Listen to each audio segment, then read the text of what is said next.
আরো অনেক ইতিহাস আছে। এই ভদ্রলোককে আমরা ভুলে গেছি, যিনি আমাদের বাঁচিয়ে রেখেছিলেন গানে। হঠাৎ করে একদিন তিনি গঙ্গা পারাপার হতে গিয়ে গঙ্গায় নিজেকে আত্মসমর্পণ করলেন। পুলক বন্দ্যোপাধ্যায় এরকম একজন মানুষ, যার এই সমস্ত গান অবিস্মরণীয় সৃষ্টি। আজকের প্রজন্ম তার এই গানের ইতিহাস জানেন না।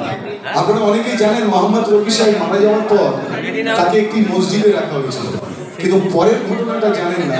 তখন কিশোর কুমার আর মোহাম্মদ রফিকে নিয়ে সাংবাদিকরা একটা যুদ্ধ ব্যাপার লাগাতো, যে এরা দুজনে খুব ভালো সম্পর্কে নেই, এদের কোনো বনিবনা নেই, এরা খুব একে অন্যের থেকে দূরে থাকে।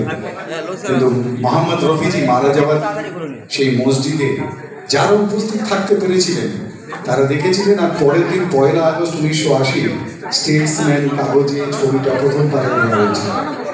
সেখানে দেখা গিয়েছিল মোহাম্মদ রফিজি সাহিত্য আছে, আর তার পায়ের কাছে বসে অঝরে কেঁদে চলেছেন কিশোর কুমার।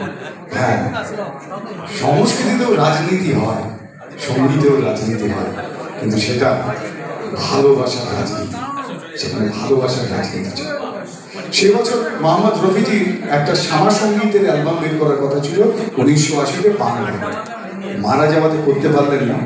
কিশোর কুমার গাঙ্গুলি, কিশোর কুমার, মুকুল দত্ত গীতিকার তাকে অনুরোধ করেছিলেন যে পুজোর অ্যালবামে একটা গান যেন লেখা হয় মোহাম্মদ রফিজিকে স্মরণ করে।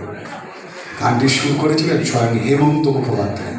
হ্যাঁ, আমাদের পুজোর প্যান্ডেল, বিয়ে বাড়ি, বাঙালির অনুষ্ঠানে বছরের পর বছর সেই গান বেজেছে আমাদের কানে, সবসময় তার সুর ভেসে আসছে। কারণ সে যেন আমার পাশে আজও বসে আছে।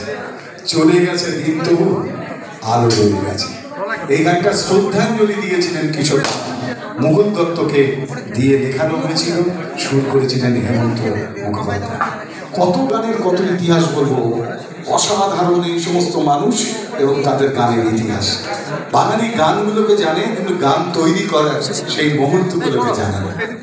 দেখুন, এক ভদ্রলোক এই ভবানীপুরে থাকতেন, তার ফলে ঘ্যাঙা মতো লম্বা একটা পুরনো কোট পরতেন, ধুতি পাঞ্জাবি, কোনোদিন গাড়িতে করে অনুষ্ঠানে যেতেন না।